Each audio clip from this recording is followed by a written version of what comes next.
Senator Nelson, you're recognized. Thank you, Mr. President. Senator Birdwell, I want to thank you for your work on this legislation. I was on the committee and listened to the deliberations.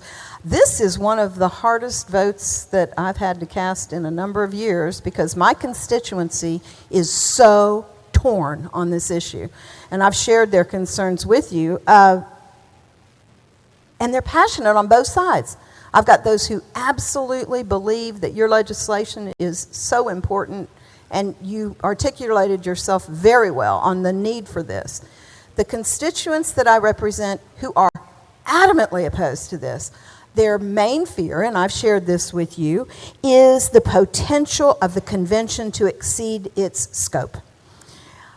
Can you tell us how this legislation ensures that the convention stays within its scope? Calm my fears. Thank you, ma'am. First, let me also again say thank you for your assistance at the committee level and here on the floor today.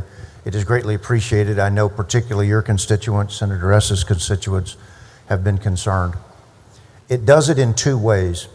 One, the actual call of SJR 2, which is not part of consideration here, but it is defined in scope in three areas. Part of the reason we just did Senator Estes' cleanup bill was to ensure that no previous outliers could be brought up and discussed by Texas delegates. We carved out the balanced budget so that should that call occur before SJR 2 call occurs, because look, there's only 8 states right now that have done that.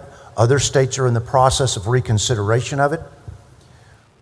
More specifically, by having a scope of the call, it means that when the Congress, should this call occur, they will set the time and the place of the call, and by having the call being uniform across the states, it ensures that Congress can set that scope when the Article 5 call goes out. The reason the Congress is the executive agent, not the permission grantor. It says they shall call the convention. But the reason the Congress is that executive agent for calling the convention is the states that are not part of the call have to be notified based upon the other 34 states that called for it. We were very diligent in our simulation convention back in September to ensure the scope of what we discussed.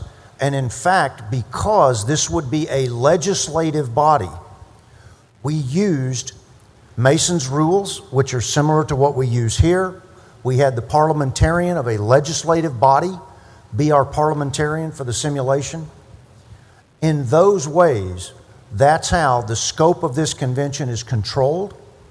And the faithful delegate bill, which other legislators or legislatures are adopting in tandem the same way we are here, ensures that it isn't just Texas's delegates that are controlled, but Alaska, Florida, Alabama, Tennessee, the other states that have already done this, or the other states that are in the process of doing it, are doing tandem legislation to ensure that their delegates are faithful to the call that we are asking for.